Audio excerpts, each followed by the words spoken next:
हिंद आप सभी को। देखिए, ये हमारी एमपी पटवारी 2023 के लिए प्रैक्टिस सेट नंबर 19 है सामान्य हिंदी का, यानी हिंदी का प्रैक्टिस सेट नंबर 19 में एमसीक्यू सीरीज़ के उन क्वेश्चनों को हम यहाँ देखने वाले हैं जो प्रीवियस ईयर में एमपी पटवारी में या तो पूछे गए हैं, इस बार आने की मोस्ट एक्सपेक्टेड क्वेश्चंस हैं। ठीक है, तो वीडियो को ध्यान से देखना है और अंत में कमेंट करके बताना है कि इनमें से कितने क्वेश्चन आपसे बन रहे थे। पहला क्वेश्चन देखेंगे। पहला क्वेश्चन है कि आगत ध्वनि है, तो आगत ध्वनि इसमें से कौन सी है? तो इसमें से जो आपकी ये अंगा है, अंगा नहीं, इसे अड़ा बोलते हैं। अड़ा के नीचे एक बिंदी लगी है, टाठा डाठा अड़ा होता है ना, तो लेकिन ये हो तो होना चाहिए डा, लेकिन ये होता है इसके नीचे बिंदी। तो आगत ध्वनि, आगत ध्वनि मतलब इसको कहीं दूसरी जगह से लिया गया है। ठीक है, आई हुई चीज़ें। अगला क्वेश्चन है कि कंठ से बोले जाने वाले वर्णों में शामिल नहीं है, आपको बताना है। तो कंठ यानी कंठ से, यानी आपके गले से जो वर्ण बोले नहीं जाते हैं उनको बताना है। तो इसमें से जो चा है ना, ये कंठ का वर्ण नहीं है। ठीक है, बाकी आपका का, यहाँ पे चाहे का खा गा, यानी का वर्ग जो है टोटल का खा गा घा अंगा, ये कंठ से बोला जाएगा। इसके अलावा जो आपके लास्ट के हैं ना ऊष्म, यानी शाखा साहा, यानी कि ये और ये आपके, ये किससे बोले जाएंगे? सब कंठ से बोले जाएंगे। लेकिन चा जो है इसका कंठ से बोला नहीं जाएगा, तो ये राइट आंसर होगा इसका चा। ठीक है, अगला है ह्रस्व स्वर बताइए। तो इसमें से जो ई है, छोटी ई, एक सेकंड, इसमें जो छोटी ई है ना, छोटी ई, ये ऑप्शन नंबर 2, ये ह्रस्व है। ह्रस्व मतलब छोटा, जिसमें मात्रा छोटी है, जैसे आ, ई, ऊ, ये क्या है? छोटा ऊ, ये ह्रस्व स्वर हैं। और दीर्घ स्वर कौन कौन से हैं? आ, बड़ी ई, बड़ा ऊ, ये सब क्या है? ए। तो ये दीर्घ स्वर हैं। ठीक है, तो ह्रस्व क्या हो जाएगा इसका? छोटी ई। ठीक है, छोटा वाला, बाकी सब दीर्घ स्वर हो जाएंगे। अगला क्वेश्चन देखेंगे कि अशुद्ध शब्द है, तो इसमें से अशुद्ध शब्द आपको बताना था। तो इसमें से अशुद्ध, घनिष्ठ शुद्ध लिखा है, निष्ठा भी शुद्ध लिखा है, वशिष्ठ भी शुद्ध, लेकिन श्रेष्ठ होना चाहिए, लेकिन ये श्रेष्ठ लिखा है, यानी ये अशुद्ध है। तो राइट हो जाएगा आपका ऑप्शन 4 कि अशुद्ध लिखा है। ठीक है, पांचवा क्वेश्चन देखेंगे कि यण संधि डॉट डॉट संधि का भेद है, यानी किसकी संधि भेद है? तो यण जो है, देखो स्वर संधि जो 5 प्रकार कौन कौन सी होती हैं? पहले तो आप ये जान लो, संधि 3 प्रकार की मुख्यतः होती हैं, स्वर संधि, व्यंजन संधि और विसर्ग संधि। ठीक है, जिसमें से स्वर संधि आपकी है। स्वर संधि के प्रकार कौन कौन से हैं? दीर्घ स्वर संधि, गुण स्वर संधि, यण स्वर संधि, अयादि स्वर संधि, वृद्ध स्वर संधि, यानी 5 ही आपकी स्वर संधि होती हैं। तो यण भी आपकी एक स्वर संधि का ही पार्ट है, तो राइट आंसर हो जाएगा स्वर संधि। ठीक है, छठवां क्वेश्चन देखेंगे कि जल का पर्यायवाची निम्न में से कौन सा है, आपको बताना है। तो इसमें से जल का पर्यायवाची बताना है। जल का पर्यायवाची आपका सलिल, नीर, वार, ये सब होता है। सलिल, ऑप्शन नंबर 3 वाला जो सलिल है ये सही लिखा है, तो सलिल जो है ना जल का सही पर्यायवाची हो जाएगा। अगला क्वेश्चन है कि जल में जन्मने वाला के लिए एक शब्द बताइए। तो अनेक शब्दों में एक शब्द वाला क्वेश्चन पूछा है। तो जल में जन्मने वाला, यानी जल में जो जन्म लेता है उसे क्या बोलते हैं? तो उसे जलज बोलते हैं। क्या बोलते हैं? जलज। तो जल में जन्मने वाला कौन सा हो जाएगा? जलज हो जाएगा। और जहाँ तक है, कमल को भी जलज ही बोला जाता है। ठीक है, तो जलज इसका राइट आंसर होगा ऑप्शन नंबर 2। अगला देखेंगे। अगला क्वेश्चन है कि प्रातः काल का संधि विच्छेद निम्न में से कौन सा होगा? तो प्रातः काल का विसर्ग दिख रहा है यहाँ पे, जो ये जो डॉट लगे हैं दो, तो विसर्ग संधि की तो इशारा करते हैं। तो प्रातः काल जो है ना, प्रातः धन काल, इसका सही संधि विच्छेद हो जाएगा प्रातः धन काल, ऑप्शन नंबर 1। अगला क्वेश्चन देखेंगे कि धूप का विलोम शब्द निम्न में से कौन सा होगा? तो धूप जो है ना, इसका विलोम होता है छाँव या छाह। तो धूप का विलोम हो जाएगा छाह, इसका राइट आंसर हो जाएगा।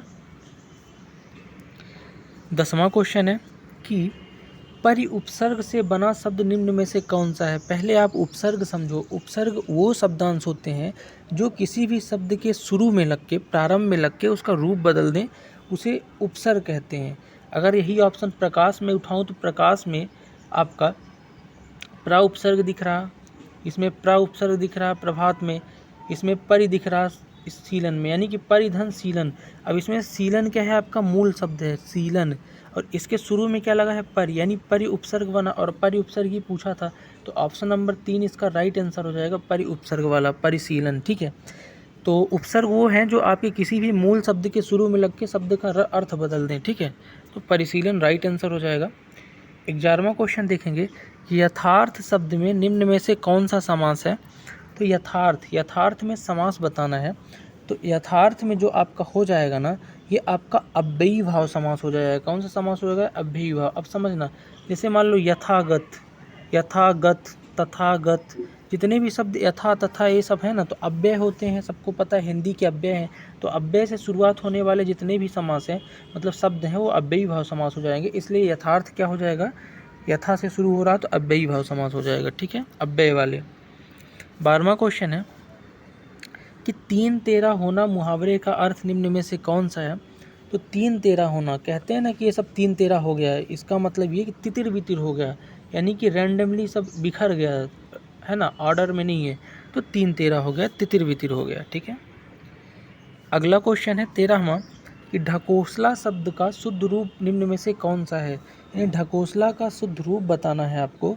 तो ढकोसला का जो शुद्ध रूप इसमें से होगा ना, तो इसमें से आपका हो जाएगा ऑप्शन नंबर 1 ढकोसला, यानी ढा ढक्कन वाला होना चाहिए, धा नहीं होना चाहिए। तो ढकोसला इसका राइट आंसर होगा। अगला क्वेश्चन देखेंगे 14 नंबर कि बीभत्स रस का स्थायी भाव इनमें से कौन सा होगा? तो बीभत्स रस का जो स्थायी भाव होता है जुगुप्सा होता है। क्या होता है? जुगुप्सा। तो राइट आंसर हो जाएगा बीभत्स रस का स्थायी भाव जुगुप्सा।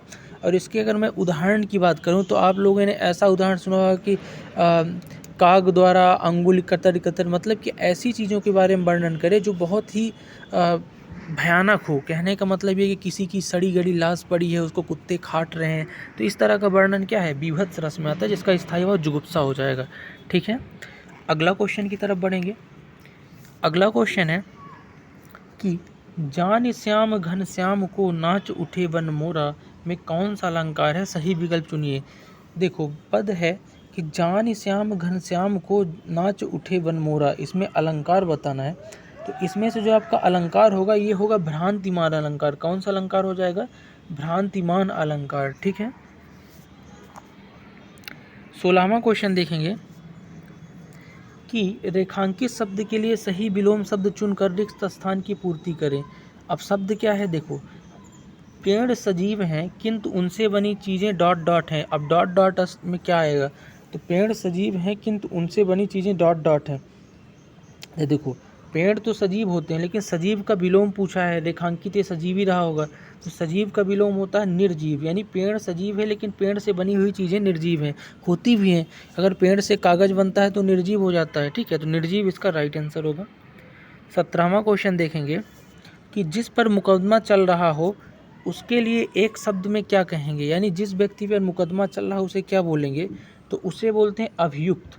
जिस पे मुकदमा चलाया जा रहा आरोपी है उसे अभियुक्त बोला जाता है। ठीक है, और जो आपका पीड़ित होता है उसे पीड़ित बोलते हैं। ठीक है, 18वां नंबर क्वेश्चन देखेंगे कि आ उपसर्ग का प्रयोग किया जाता है। तो आ उपसर्ग का प्रयोग किसके साथ किया जाता है आपको ये बताना है। तो व्यंजन के साथ, जितने भी व्यंजन हैं उनके साथ आ उपसर्ग, क्योंकि आ एक स्वर है। अब स्वर का व्यंजन के साथ यूज करते हैं, यानी व्यंजनों के साथ ही आ उपसर्ग का यूज राइट आंसर होगा। अगर मैं उदाहरण की बात करूं तो मैं अगर ये कहता हूं अनावश्यक, अनावश्यक, तो यहाँ पे क्या है? आ लगाया ना, और यहाँ ना है, तो अनावश्यक। ठीक है, तो व्यंजनों के साथ यूज कर रहे हैं आ उपसर्ग को। ठीक, इसके अलावा अगर मैं बात करता हूँ आपसे, आम ही बात करूँ, आम है ना, और फिर कोई ऐसा उपसर्ग जिससे आपका कुछ अलग अर्थ निकले, तो व्यंजन इसका राइट आंसर हो जाएगा। अगला क्वेश्चन देखेंगे कि समान अर्थ को प्रकट करने वाले शब्द कहलाते हैं। ऐसे शब्द जो समान ही अर्थ बताएं तो क्या कहेंगे उन्हें? तो सीधी सी बात है कि समान अर्थ या समानार्थी हो सकते हैं, पर्यायवाची। समानार्थी तो ऑप्शन में नहीं है, इसलिए पर्यायवाची ही समान अर्थ को प्रकट करने वाले शब्द होंगे। जैसे जल का नीर, वार, ये सब हो जाता है। ठीक है,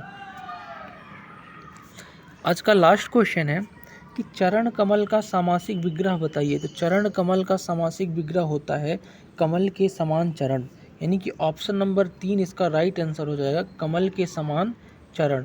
और ये कर्मधारय समास हो जाएगा, जहाँ पे विशेषता बताए किसी की, उपमेय उपमान की बात हो तो कर्मधारय समास हो जाता है। तो राइट आंसर होगा ऑप्शन 3, चरण के समान कमल। ठीक है, तो ये थे टॉप 20 आज के क्वेश्चन प्रैक्टिस सेगमेंट में MP पटवारी के वैसे कि आते 25 क्वेश्चन आएंगे इस बार मतलब पेपर में, लेकिन यहाँ पे हमने प्रीवियस ईयर क्वेश्चनों को भी लिया है, इसलिए 20 क्वेश्चन का प्रैक्टिस सेट कर रहे हैं। ये क्वेश्चन बहुत ही इंपॉर्टेंट हैं, इनको आप रिवाइज कर लीजिएगा। बाकी जितनी भी प्लेलिस्ट हिंदी की हो चुकी हैं, मतलब जितनी भी MCQ सीरीज उस चैनल की प्लेलिस्ट में आपको मिल जाएगा, वहाँ से जाके आप देख सकते हो। बाकी मिलते हैं नेक्स्ट वीडियो में, तब तक के लिए जय हिंद।